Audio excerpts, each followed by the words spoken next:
Киіз үй көшпенділердің баспанасы. Тарихымыздағы ең алғашқы сәулеттік құрылыс. Киіз үйді құрмас бұрын алдымен үйдің орны дайындалады.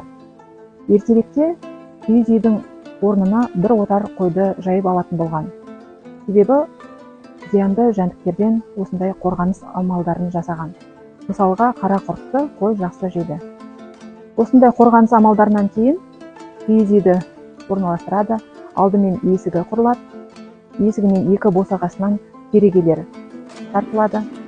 Кереге орналасып болғаннан кейін бақанмен шаңырағы көтеріледі. Шаңыраққа 7 оқ шаншылғанша жан баласы тіл қатпайды. Себебі ұлы іс атқарылып жатқан кезде үнсіздік орнауы тиіс. Киіз үйдің сүйектері есік, кереге, уық, шаңырақ. Сүйектері көбінесе қайың ағашынан немесе сәмбі ағашынан жасалады. Кереге бекітіліп біткен бөлігі қанат деп аталады. Осы қанатына байланысты 4-5 қанатты, 6 қанатты, 8 қанатты, 12 қанатты, 24 қанатты киіз үй болып есептеледі. Киіз үйдің жабдықтары киіздері. Шаңырақты жауып тұратын киізді біз түндік деп атаймыз.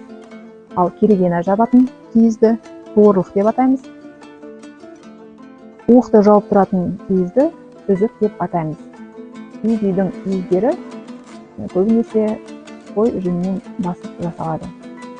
Қазақ халқы жалпы киіз үйдің құрамдас бөлігін қасиетті санап, мысалға, керегең кең болсын, шаңырағың биік болсын деген бата тілектер осыған сайып келеді.